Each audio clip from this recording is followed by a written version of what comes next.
आज आपण काय करणार आहोत तर हे बघा, जरा ही आपण अशी थोडीशी हटके रेसिपी करणार आहोत। तर हे बघा, अशी मी तटा पानं तोडून घेतलेली आहेत। हे बघा, अशी तोडायची देशी आळूची पानं। आणि आपल्याला थोडं आज हे वेगळी रेसिपी करायची आहे, तर तुम्ही लक्ष देऊन ऐका। बघा आज मी कुठली रेसिपी करते, आपल्याला काय नवीन सुचवते करायला। तर चला बघून घेऊयात। अशी हे बघा, ही रेसिपी आहे। पावसानं पानं खूप हिरवीगार झालेली आहेत आळूची। हे बघा, अशी तोडून घ्यायची आहेत। तर मी ही पानं अशी सगळी एक अशी करून तोडून घेते। हे बघा, ही अशी पानं तोडून घ्यायची आहेत। दिसली का? ही अशी हिरवीगार पानं। तर हे बघा, यामध्ये पाणी ठेवलेलं आहे। त्यामध्ये अशी खळखळ तटतट तोडून घेतलेली पानं खळखळ धुवून घ्यायची पाण्यानं। हे बघा, अशी म्हणजे आपलं कसं आहे, काय जंतू वगैरे त्याच्यावर बसलेलं। हे आपण वड्या करायच्या म्हणल्यावर दाबून चुरायचे नाहीत, नाहीतर पानं फाटतात। तर हे बघा, हे असे आपण फडकून घ्यायचे आहेत। चला तर मग आज आपण या आळूच्या पानाचे काय करणार आहोत ते सांगणार आहे तुम्हाला। तर बघा, आता ह्याच्यासाठी साहित्य लागणार आहे। हे आपण आता ह्याच्यामध्ये बेसन घेऊया। हे माझं बेसन कसलं आहे माहिती आहे का? छोले हरभरे माहीत असतील, काबुली चना। तर ते काबुली चनाना न डाळ करता तसं दळून आणलेलं बेसन म्हणजे हिरा बेसनच। काय आहे तर त्याच्यामध्ये थोडं त्याचे लॅमिनेशन केल्यासारखं राहतं ना ते साली। तर त्या साली आलेल्या असल्यामुळं कुरकुरीत असं हे बेसन लागतं। तर हे बघा, मी भरपूर बेसन घेतलेलं आहे। तर बेसन जास्त का घेते मी, तर मी कुठलाही पदार्थ केला तरी माझे सासू सासरे, दिरांचे मुले, जावांचे मुले हे असतात। आणि त्याच्यासाठी लागणारे साहित्य आहे बघा, मी हिरवीगार कोथिंबीर अशी खळखळ धुवून घेतलेली आहे। मिरच्याची तटतट देठं काढून असे घेतलेले आहेत। हळद घेतलेली आहे। जिरं 2 चमचे घेतलेले आहे। हळद 1 मोठा चमचा घेतलेला आहे। लसूण भरपूर घेतलेला आहे। हा देशी लसूण आहे। देशी लसूणचं मी अशा ही साली जास्त काढत नाही का, तर कोणीतरी मला म्हटलं की त्या सालीमध्ये पूर्ण जीवनसत्व राहतं। तर चला तर मग आपण हे बारीक करून घेऊया। तर चला तर मग हे बघा, हे आता काय केलं मी, तर ही पूर्ण आळूची पानं असे चिरून घेतलेले आहेत। बघा, दिसते का तुम्हाला? असं बारीक असे तुकडे। तर मी आज काय बनवणार आहे माहिती आहे का? चला तर हे बघा, मी हे बेसनमध्ये हळद टाकलेली आहे। तर हे बघा, ह्यामध्ये मिक्स करूया। मोठं भांडं का घेतलेलं आहे माहिती आहे का? तर असं आपण भाकरी चुरतो तसं पीठ चुरता आलं पाहिजे थोडंसं, म्हणून। ह्या बघा, ह्या छोट्या भांड्यामध्ये ते होत नव्हतं, म्हणून मी परत दुसऱ्या भांड्यामध्ये घेतलं, तर की जेणेकरून आपल्याला ते चुरता यावं। आणि ह्यामध्ये थोडं चवीनुसार आपण हे बघा, हे मीठ टाकलेलं आहे। आपल्याला जशी चव लागेल तसं मीठ तर सगळ्यांना टाकता येतं। आणि हे आपण बारीक करून घेतलेलं मिरची, लसूण, तर हे बघा, हे असं आपण टाकून घेऊया। हे बघा, असं यामध्ये राहिलं ना, थोडंसं पाणी टाकून ते पण आपण हे कसं आहे, आळूची वडी जे आपण करतो त्याचाच प्रकार, फक्त पानं आपण जास्त घेतलेले आहेत का, तर आळूची पानं जास्त खावीत म्हण। वडी केली तर आळूची पानं जास्त पोटात जात नाहीत, मग त्याच्यासाठी आपण हे जास्त पानाचे 40-50 पानं घेतलेत मी आज आळूची। तर हे बघा, असे आपण हातानं चुरून घेऊयात। हे बघा असे। आणि इकडं मी अगोदरच हे बघा, कढईमध्ये तेल लावून, चाळणीला तेल लावून कढईमध्ये स्टँड ठेवून पाणी टाकून असं गॅसवर ठेवलेलं आहे। तर ह्याच्या आपण काय करायचे आता तुम्ही बघू शकता। आपण मळून घेऊया अगोदर पीठ। तर हे बघा, मी हा गोल तयार केलेला आहे। दिसला का तुम्हाला? तर आपण आता काय करायचे, हे आपण पाणी ठेवलेलं आहे उकळायला. तर आपण असं ह्याचं काय करायचं आहे, असं असं गोल गोल गोल गोल करून असं हे आपण ह्याच्यावर असं थोडंसं ठेवायचं आहे.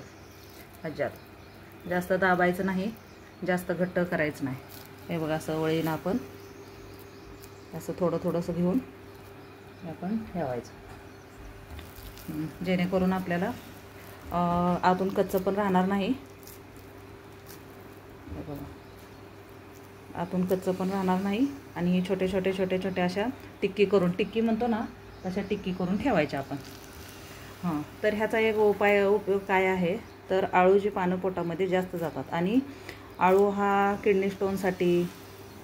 आणि बघा अशा छोट्या छोट्या टिक्की करून असं ठेवूया आपण. तर अशा प्रकारे आपण हे मोठ्या ताटात घेतले का तर चुरता यावं म्हणून. आणि कधीही लक्षात ठेवायचं, आळूची पानं जर बेसन लावायचं असेल तर छोट्या पाटीत वगैरे घेता येतं छोट्या, पण हे असं हे चुरावं लागतं ना ह्याला. मग हे बघा असं आपण घेऊयात. याला काही 2 हात लावायची गरज नाही, एका हाताने पण होतं. आज मुलं नाहीत व्हिडिओ काढायला, माझं एकटीचंच चालू आहे. तर म्हणलं करायला लागले तर आपलं एखादं थोडंसं वेगळे हटके रेसिपी जरा सांगावी दुसऱ्यांना. आणि अशा छोट्या छोट्या छोट्या छोट्या हे बघा टिक्की करून ठेवायच्यात अशा. तर चला तर मग आपण आता अशा एकसारख्या अशा सगळ्या टिक्की करून ठेवूया. बाकी सामान दुसरं काही घालायचं नाही, नाहीतर वेगवेगळा उग्र वास येतो. हे बघा अशा छोट्या छोट्या टिक्की करून तर ठेवायच्यात. आता आपण ह्या सगळ्या भरूयात आता. चला तर मग बघूया आपण आता. बघा कसे वाफ आलेले आहे.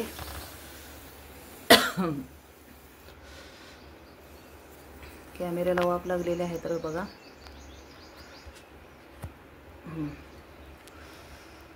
हे बघा आपली आता हे आलू टिक्की हे आपण असं चाकू घालून बघूया. चाकूला जर नाही लागलं की समजायचं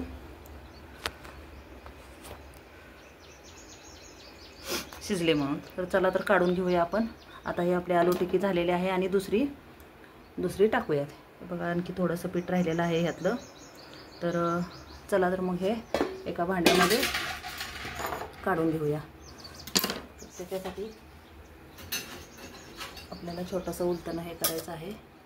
आणि उलटण्याला असं एक एक एक एक अशा टिक्की आपण काढून घेऊया. हे बघा हे अशा एक एक एक एक अशा हे बघा अशा टिक्की निघतात. गरम आहे खूप. हे बघा दिसते का तुम्हाला. तर चला तर मग आपण एक एक एक एक एक एक असं काढून घेऊया.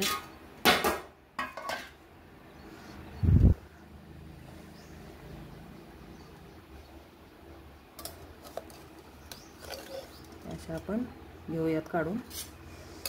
आणि ह्या खूप टेस्टी लागतात बरं का. तुम्ही सगळ्यांनी करून बघा. आता हे काय करायचं आपण, हे आता आलू टिक्की झालेले आहेत.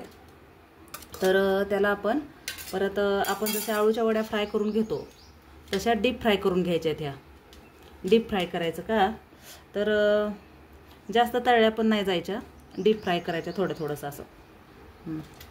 हे बघा. तर चला आपण एक एक एक असं सगळ्या टिक्क्या काढून घेऊया. अशा कशा छान निघालेत बघा बरं. ह्याचे मुटके पण करतात, पण काय होतं मुटके हाताला चिकटलं जातं, त्यामुळे मी मुटके केले नाहीत ह्याचे. अशा टिक्की करून घ्यायची. तर चला असं एक एक एक एक एक एक असं काढून घेऊया आपण. हे हातानं पण निघतात. हे बघा, हे बघा दिसतात का. आणि काही चिटकले नाहीत, काय नाहीत. हे बघा असं निघतंय हातानं.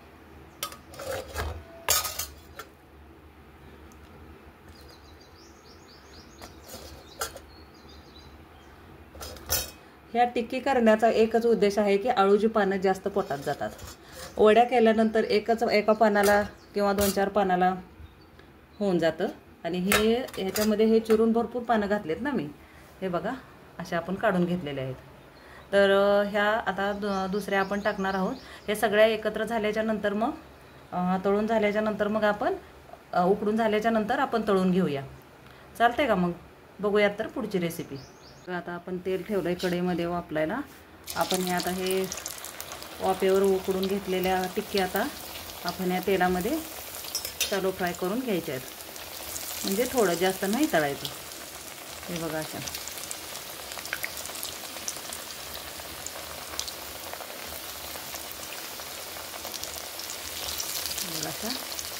एक एक एक एक करून आपण तळून घेऊया. आपलं हे तेल खूप कडक झालेलं आहे. तर कडक तेलामध्ये घेतल्यानंतर हे बघा असं होते.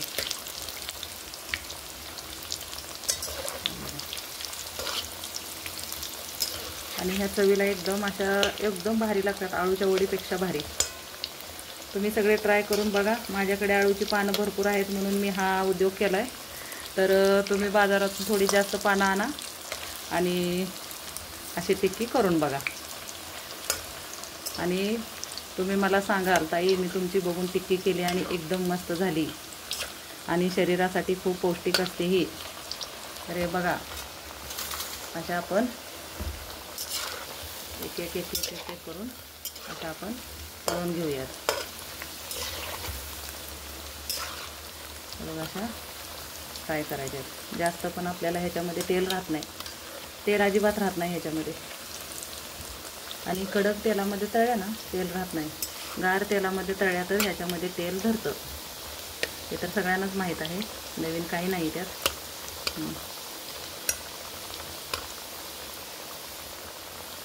बघा असं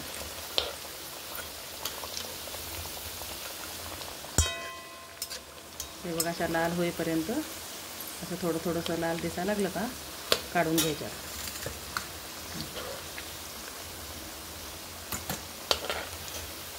तेल थोडंसं नितळून घ्यायचं आहे थोडं, जेणेकरून ह्याला तेलच बसत नाही. पण तरी पण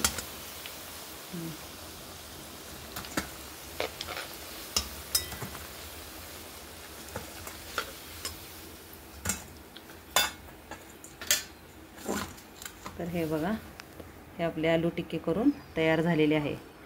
आणि ही आलू टिक्की कशी वाटली ती कमेंटमध्ये तुम्ही मला सांगा. आणि ताई छान केली किंवा ह्याच्यापेक्षा अजून थोडीशी हटके असली तर मला सांगा. हे बघा हे खूप छान झालेले आहे.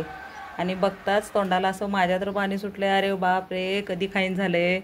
तर सांगा कमेंटमध्ये कसं. आणि मी आता व्हिडिओ ठेवते आणि खाऊन घेते. नवीन असाल तर चॅनलला सबस्क्राईब करा, लाईक करा, कमेंट करा. थँक्यू.